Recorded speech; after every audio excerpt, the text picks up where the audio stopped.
Yeah, hit me with your best shot. That's fitting, right? 3-1 right now. Here as we come to you live again from the Progressive Auto Sales Arena.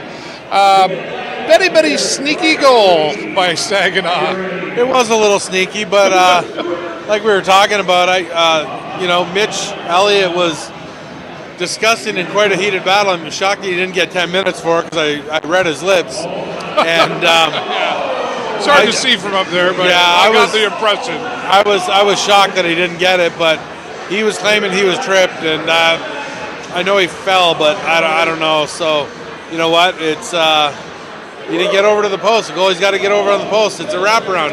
Everybody's doing it in the league now, and you got to protect your net. Yeah. Well, and it seemed like a lot of motivation on behalf of the Sarmia Sting was out there in the first, 17 minutes. They were playing hard out there is what I'm getting at. They weren't quitting. We are seeing some frustration out there, though. A couple of penalties, those kind of things you're talking about. And I think it's getting a little bit into the head of the Sarmia Sting. A little bit. I see a frustration level. That is obviously it's picking up a little bit. But they just got to stay calm and do their job. And their job is to play hockey, try not to get in the melee of it all, and continue to stay on the ice as long as you can. Not with an overshift, but not be in the penalty box. And you know what? The shots are 18-19 against the Sting, so they only had 7 shots on net, and you got to score. You got to shoot more to score. So they got to take advantage of the little bit of chances that they have. And this goal from Saginaw coming in near the end of the period, a bit obviously a letdown for the Sarnia Sting because they have been playing hard through this. Now they've got to go back to the locker room. They've got to have the conversation of, okay, here we go. This is our last 20 minutes of opportunity here. Well, they haven't been scoring a lot, especially against Saginaw in the last few games. But you know what?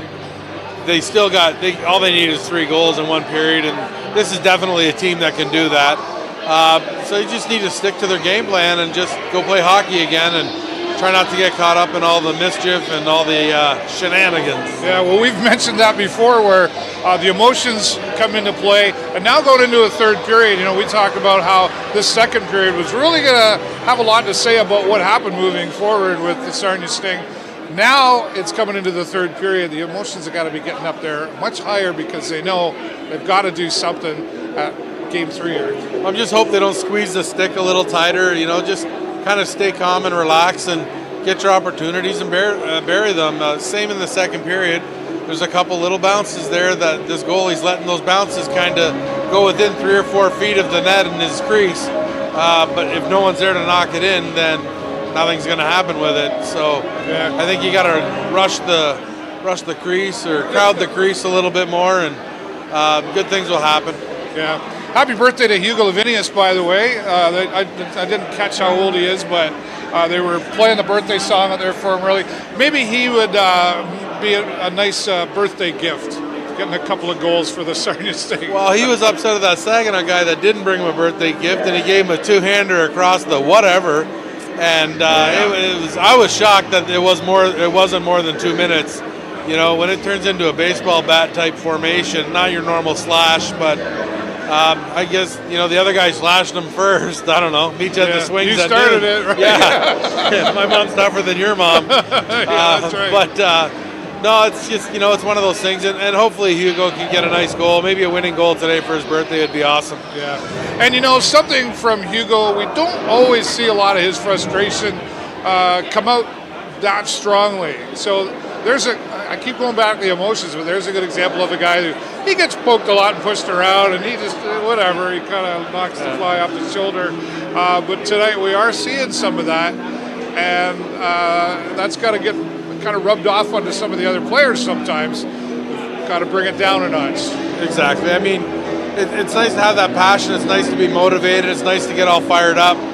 But if it gets in the way of your progress, there's no sense really having it. There's got to be a happy medium. You can get elevated all the way up here, but you need to be here to play your game, and sometimes that edge, gets the better of you. And there's the emotion again. It's a roller coaster. You can be up, you can be down, and the pendulum can swing real quick in a game like this, especially as our friends Lee Cunningham and Pat Rocher like to call it, a new season. It's the playoffs, right? It's a whole new season. You can bring your game that maybe you didn't have before. It's a new opportunity, and win or lose here tonight, the Sting are not done. They'll still have an opportunity to move on, but it certainly would be motivational for them to get this win. Yes, we know how to do this, and convince themselves that the win is still achievable tonight. And that's what it'll be a huge confidence boost, knowing that, hey, we can play against this team, and if they win all their home games before Game 7 and we win all ours, there is a Game 7, and then all you got to do is win one game. So then it goes back to, like I was saying, win each shift, win a period. That's all you got to do in hockey. Just if you can win 2 out of 3 periods for the most part, you're kind of okay. But we can talk about that all day. I don't play the game, like I said. So, well, interestingly enough, you talk to the players and the coaches post game, as we have all season, and a lot of them will say, "Yeah, we got to get through this one. We just got to go out and win games." Well, but it's got to be hard to not have the stats in your head when you're coming up to the playoffs. And now that you're here, you really know what you need to do. Like it's no more like, well, yeah, we got to work on this. We got to do it. Yeah, absolutely. And I mean, that's a big thing in sport, right? It's easy to say one thing and then you have to perform. And if you can't perform to get to where you want to be, obviously, that gets in the way of a lot of things. So, keeping a cool head's obviously, and that's who you want on the ice. You don't want your powder kegs on the ice. You want the calm, cool, and collected guys on the ice. And we'll see what happens in the third. We got 20 minutes to impress the world. Right. Speaking of impressing the world, what happened? You're still you're selling Philly cheesesteaks and all that stuff, but you got an ice cream thing going on now. You're like gearing up for summertime. Well, we were trying to. I had a few people come in and say, it'd be nice in the summertime to have a little treat. There's really nothing in the South End, and I was talking to a couple friends of mine and whatnot, and the one ran an ice cream business and said, hey, why don't you do ice cream cones? Just keep it simple, and everybody loves an ice cream cone. I live in I kind of live there because I'm there a lot, but I got a great neighborhood attached to me, and down in that Lansdowne area and whatnot, and I just think, it might be a good marry for us, and we have sandwiches, whether they're hot and whether they're cold, and then a nice little ice cream, and you can sit down, and I'll get some Adirondack chairs outside. Yeah, that's great, Jake. Like I don't eat your sandwiches often enough. Now I got to have ice cream, or maybe I got to take turns. Maybe I got to do it. Today we're going for ice cream. Today's dessert. Now I got to bring Jennifer and Jason. There you go. Okay, there you go. Well, that's good though. Good for you, right? It is. Yeah, we're excited. We're just kind of waiting on to finalize it from our suppliers and whatnot, but I got the go-ahead by everybody that mattered, with the people that are in the same building as me. I didn't want to step on any toes, so I think it was a moral thing to say, hey, what are we doing? And my landlord's the best landlord ever, and he was okay with it too, so hopefully everybody can win. I can bring some more people into that little plaza. And you wear the ties when you're serving the ice cream too? Yeah, I might have to. Yeah. You're going to need a bib? I probably will need a bib. Right on. Well, congratulations on the expansion down there. Thanks so much. All right, it is 3-1, as we mentioned, in favor of the Saginaw Spirit against the Sarmia Sting here. Hopefully some changes coming up in the next 20 minutes. We'll keep you updated as we have for the first part of this playoff series, first round, game number 3. And hopefully we've got some positive things to tell you about. Post-game, we'll be live as always. Never know who's going to show up there, so keep watching for more. For the show live on location with the Video Show Network, I'm David Burrows and my friend Jake Cherski. Thanks for watching.